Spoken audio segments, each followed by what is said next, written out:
It always begs she looks at you, not as you are, but as who you might become. And you feel it, don't you? That energy behind her eyes. Hope? Maybe. Or is it something more you think you're being seen, but you're not? You're being scanned. Me, Carl.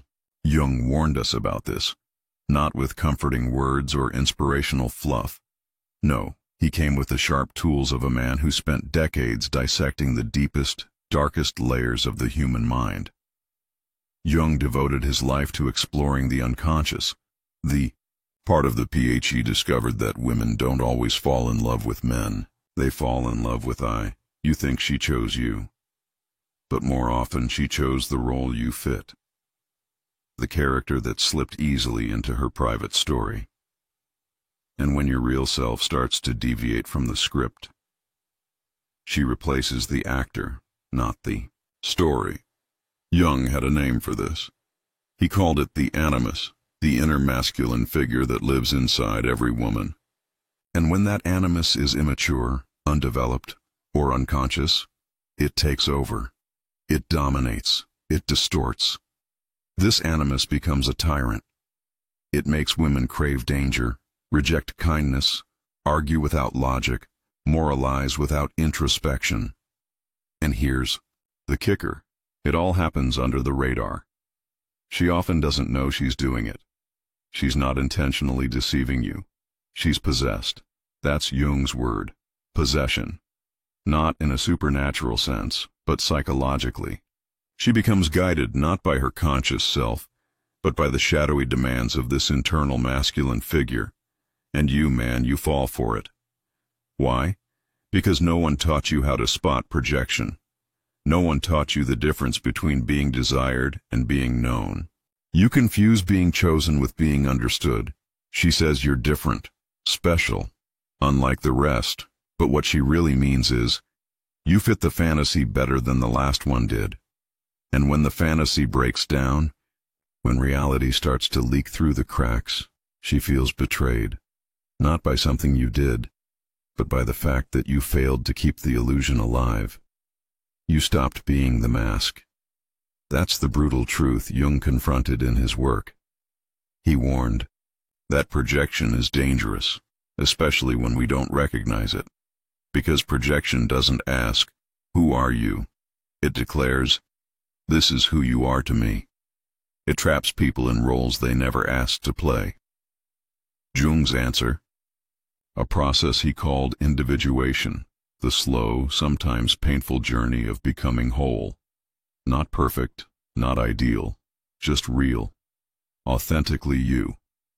And here's where it gets hard. Most men never start that journey. You've been trained, from childhood, to seek validation, to chase applause, to let women decide your worth. You shape yourself into the man you think she wants, hoping she'll choose you, and maybe she does, but not for who you are, only for the role you're playing. And the second you stop fitting that role, you're out, recast, ghosted, erased, and you sit there wondering, what did I do wrong? You didn't do anything wrong. You just stopped being useful to her projection. That's the uncomfortable reality Jung tried to shine a light on. That most romantic relationships, especially early ones, aren't between two whole people. They're between two images, two masks, two half-conscious projections chasing some inner wound they haven't yet named. And unless you start doing the real work of individuation, unless you stop outsourcing your identity to someone else's approval, you'll keep repeating the same loop, over and over again. Different woman, same script. You'll keep being cast and discarded. Individuation isn't sexy. It's not marketable. It's not going viral on TikTok. It's about staring your own weaknesses in the face. The insecure parts, the broken parts. The coward in you who would rather be liked than be real. And here's what most men miss. You can't blame women for not seeing you until you see yourself. You can't expect them to love the real you if you've never even met him. Jung understood this. He didn't tell men to get confident, or be more alpha. He told them to go inward, to confront the shadow, to sit in silence without applause until they no longer needed anyone else to reflect back their worth. That's where real masculinity begins, not in dominance, not in performance, but in solitude. Because here's the paradox. The more approval you seek, the more invisible you become. You think you're becoming more lovable by being agreeable, predictable, available. But to the feminine instinct, that makes you less interesting, not more. Jung said it best. The feminine is drawn not to comfort, but to mystery. To the man she cannot fully name or control. And when you give her everything, your time, your attention, your vulnerability, without boundaries, without backbone, without self, you don't become closer to her. You become invisible to her. The moment you trade your authenticity for acceptance, you lose both. And still, so many of us choose the fantasy. We'd rather be loved for the mask than be alone without it. But as long as you fear being alone more than you fear being fake, you'll keep playing the same role. You'll keep writing love letters to people who only love their own reflection in your eyes. Jung warned that individuation demands you die before you die, that you burn away every false version of yourself you built to survive, that you kill the character before the character kills you, and when you do, when the masks fall and the illusions burn, what's left? You raw, flawed, unpolished. But finally,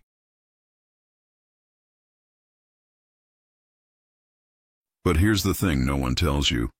When she looked at you like that, it felt real, didn't it? Like finally someone got you. Someone saw the potential, the spark, the man you could be. But that wasn't love. That was projection. And projection is not connection. Carl Jung spent his whole life trying to decode that exact illusion. He didn't sugarcoat it with sweet words or relationship tips. He called it what it was, psychological possession. Not just romantic confusion, possession. A state where people, especially women in his observations, fall in love not with the man but with the idea of the man.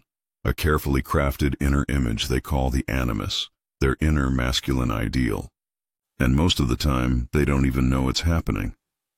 So when she said, "You're different," what she really meant was, you're a better actor for the part she's cast in her private movie. But you weren't the star. You were the stand-in. And once you go off script, show a flaw, set a boundary, stop performing, she doesn't rewrite the story. She replaces the actor.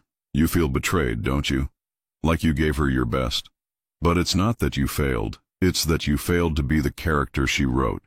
And Jung warned us, until a man individuates, until he breaks away from this need to be chosen and instead chooses himself, he'll keep reliving the same story, over and over, woman after woman, role after role. See, individuation isn't this glamorous transformation like you see in movies. It's brutal. It's lonely. It's like peeling off layer after layer of performance until what's left is something real and raw and powerful and, yeah, terrifying. But that's the point, because you've been taught your whole life to please, to smile, agree, perform, to earn your value through what you can offer a woman, not who you are as a man. And let's be real, nobody showed you how to stop. No one said, "Hey, maybe you don't need to prove yourself just to be loved." You've been sold the lie that being nice, predictable, and always available is the path to love. But Jung saw through that. He said that what the feminine really seeks, deep down, isn't comfort. It's mystery, it's edge, it's a man with depth she can't map in a weekend. So the more you try to be known, defined, accessible, the more you fade into the background. Why? Because a man who betrays himself to be loved becomes invisible, and that's what Jung called self-betrayal. The slow erosion of your core in exchange for approval. And approval is a drug that wears off the moment you stop performing. But the antidote is solitude. Real, gritty, painful solitude. The kind that strips you down, makes you face the silence. And in that silence you meet your real self. Not the mask, not the role, but the man you were before anyone told you who to be. That's when things get interesting. Because as you start seeing yourself clearly, you also start seeing others clearly. You recognize projection. You see the games, the unspoken contracts, the manipulation disguised as romance, and the world will hate you for it. You'll try to speak the truth, and they'll call you arrogant. Say you're bitter, emotionally unavailable. But here's what they really mean.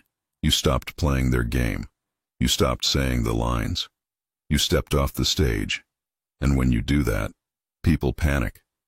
Especially women who are still dancing with their own animus, their own inner masculine fantasy. Jung said that when a woman hasn't integrated her animus, she becomes possessed by it. It gives her this voice of false certainty, moral superiority, and aggressive judgment. Not because she's evil, but because she's out of touch with her own depths. She doesn't see you. She only sees the enemy within herself, projected onto you. And if you think loving her harder will fix it, think again. That's not your work. That's her battle, her path. Just like yours is to stop being a pawn in her fantasy. Just like hers is to stop blaming you for not being the man she imagined. And this is where most men fall apart. Right here. Because this is the part where you realize you've been living in someone else's story. You thought you were building something real, but the whole time you were performing. And when that mask falls off, the question isn't, what did I do wrong? It's, why did I put on the mask in the first place? Jung warned that the man who doesn't face his own unconscious feminine, the anima, ends up enslaved by the unconscious masculine projection of the women he dates. You weren't manipulated. You volunteered. You chose the fantasy over the, truth. Because facing the truth meant facing your emptiness, your fear, your shame, and no one trained you for that. But here's the brutal beauty of it.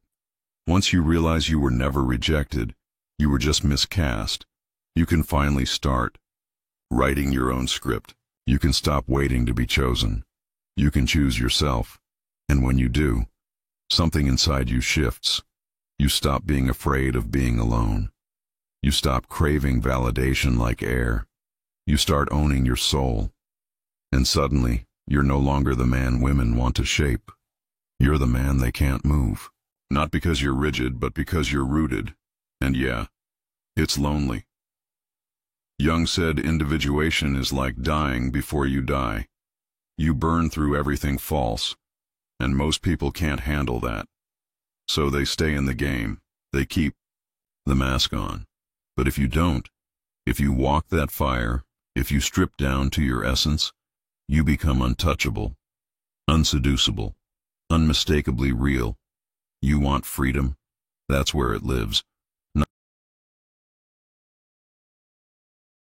So now what? You're standing there.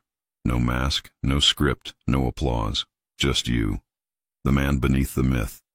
The one who's no longer trying to impress her or rescue her or convince her he's worth choosing. And it feels quiet, unsettling. But also peaceful, solid. That's your foundation. This is where real power begins. Not the loud, showy kind that needs attention, but the silent kind. The kind that radiates. The kind that doesn't chase because it doesn't have to. Jung called this the moment of integration. When the animus and anima are no longer enemies. Inside you, just energies, balanced, respected, understood. You stop projecting. You start perceiving. And from that clarity, a new kind of relationship becomes possible. One that isn't built on roles or fantasy or fragile validation, but on truth. But let me warn you, it won't attract everyone. In fact, it'll probably repel most people. Because most people aren't ready for truth. They're still looking for the high, the performance, the story. And when you refuse to play your part, they'll call you cold, distant, even cruel. But you'll know better. You'll know that love without freedom isn't love, it's dependency, and connection without self-awareness is just mutual delusion. So, when she comes along, and she will, the woman who isn't possessed by her animus, who doesn't need you to be her savior, or her enemy, or her fantasy, you'll feel it. Not in your ego, in your nervous system. It'll feel calm, quiet, easy, because the truth doesn't rush, it doesn't beg, it doesn't perform, it just is. And when you meet her there, in that stillness, in that knowing, you won't need to be chosen. You'll both just choose, freely, clearly, without illusion. Until then, stay dangerous, stay rooted, stay unmasked, because every time you choose truth over performance, you cut the strings of an old pattern, and every time you sit with your solitude instead of chasing comfort, you reclaim a piece of yourself. This isn't the easy path, but it's the only one worth walking.